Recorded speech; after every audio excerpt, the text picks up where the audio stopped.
Я с большим удовольствием посещаю республику и хотел бы отметить, что начал уже посещать ее уже просто как турист, не только по делам, но и во время отпуска. Я уже был этим летом, приезжал сюда. Самое главное богатство, так сказать, это твои друзья, это люди, которые здесь живут, и, безусловно, они формируют атмосферу, которая есть вне зависимости от того, какая погода на улице.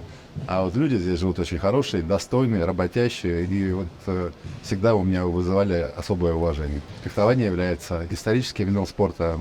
Северная Осетия имеет очень глубокие и очень победные традиции. И, безусловно, мне, как представитель этого вида спорта, всегда вызывал большой интерес посещать республику. И не просто посещать, а приезжать на фехтовальные крупнейшие соревнования.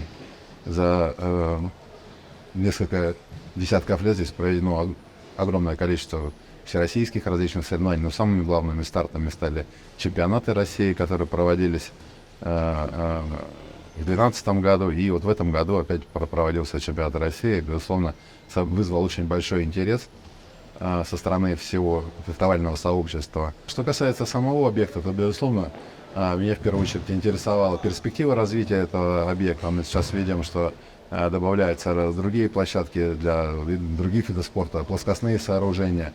В будущем планируется здесь построить бассейн, футбольное поле. Ну, замечательно, когда есть возможность так расширять спортивную инфраструктуру. И, конечно же, такая спортивная инфраструктура будет всегда востребована со стороны спортсмена. Это очень важно, и хотелось бы поблагодарить владельца за то, что он несет такую, так сказать, гуманитарную миссию в отношении спорта.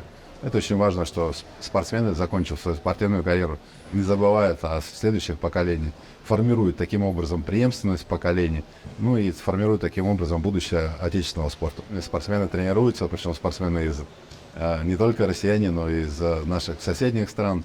Это очень важно, потому что здесь во время тренировочных спортивных мероприятий спортсмены, как никто другой, демонстрируют лучшие свои качества, олимпийские идеалы, дружба, уважение к сопернику и стремление к совершенству. Вот они все здесь придерживаются этих качеств и, безусловно, являются составной и неотъемлемой частью олимпийской семьи, потому что спортсмены являются его ядром, корнем.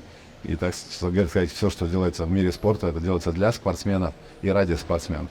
Поэтому здесь хотелось бы пожелать ему хорошего учебно-тренировочного процесса, ну и достойно выступать на соревнованиях.